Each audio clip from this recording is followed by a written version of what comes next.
বিসমিল্লাহির রহমানির রহিম। আসসালামু আলাইকুম প্রিয় দর্শক, আমি ডাক্তার সেলিনা নাসরিন দ্বিতীয় ফিজিওথেরাপি অ্যান্ড প্যারালাইসিস সেন্টার থেকে আপনাদের সবাইকে জানাচ্ছি শুভেচ্ছা স্বাগতম। দর্শক, কথা বলছি ইউরিক অ্যাসিড নিয়ে।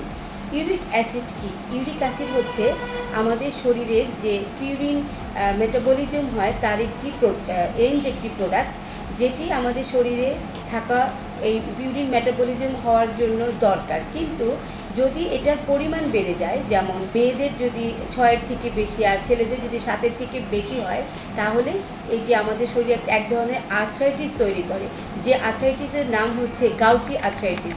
এই গাউট আর্থ্রাইটিস হলে সাধারণত ক্রিস্টাল ডিপোজিশন হয়। ক্রিস্টাল ডিপোজিশন এক ধরনের স্টোন ডিপোজিশন জমা হয়, যেটি বেশি হয় হচ্ছে মেটাটার্সাল জয়েন্ট, মানে আমাদের বুড়ো আঙ্গুলের যে মাথা সেখানে, এবং হাঁটুতেও অনেক সময় হয়।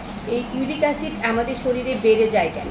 আমাদের দৈনন্দিন খাবারের মধ্যে কিছু জিনিস থাকে যে খাদ্যাভ্যাসগুলোর কারণে বা বেশি পরিমাণে ইনটেক করলে তাদের এই ইউরিক অ্যাসিডের পরিমাণ বেড়ে যায়। তার মধ্যে পুঁই শাক, পালং শাক, ডাল, কচু শাক, এই ধরনের খাবারগুলো যখন একজন মানুষের শরীরে ডাইজেশনের সমস্যা হয় বা ইউরিক অ্যাসিডের প্রোডাক্ট বা ডিপোজিশন হয়, তখন ইউরিক অ্যাসিডের যে পরিমাণটা বেড়ে যায়। এই কারণে আমাদের এই ইউরিক অ্যাসিড ডিপোজিশনের কারণে গাউটি আর্থ্রাইটিসের তৈরি হয়, এবং গাউটি আর্থ্রাইটিসের কারণে যে ইনফ্লামেশন হয় তার সাথে ফিজিওথেরাপি অত্যন্ত জরুরি। কারণ ইনফ্লামেশন অ্যান্ড পেইন রিলিফ করার জন্য ফিজিওথেরাপি যদি নেওয়া হয়, তাহলে পেশেন্টের অনেকটি আরাম হয় বা ব্যথা উপশম হয়।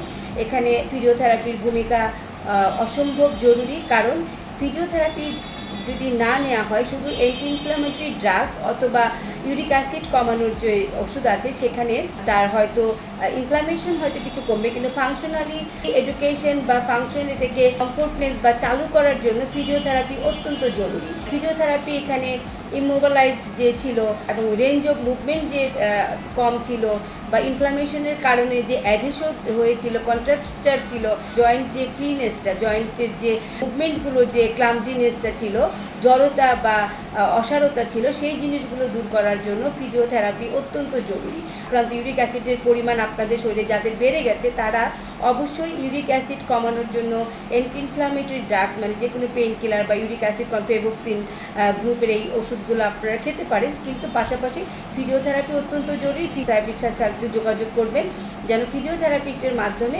আপনার এই ব্যথা রেঞ্জ এবং এই পাটা যেখানে ইউরিক অ্যাসিড ক্রিস্টাল ডিপোজিশন হয়েছিল সেটা যেন আবার পুনরায় যেন একটি কার্যক্ষমতা পায়, এবং আপনাদের কিছু খাদ্যাভ্যাস যেগুলো থেকে ইউরিক অ্যাসিডটা ডিপোজিশন হয়, সেই খাদ্যাভ্যাসটা আপনারা আশা করি পরিত্যাগ করবেন।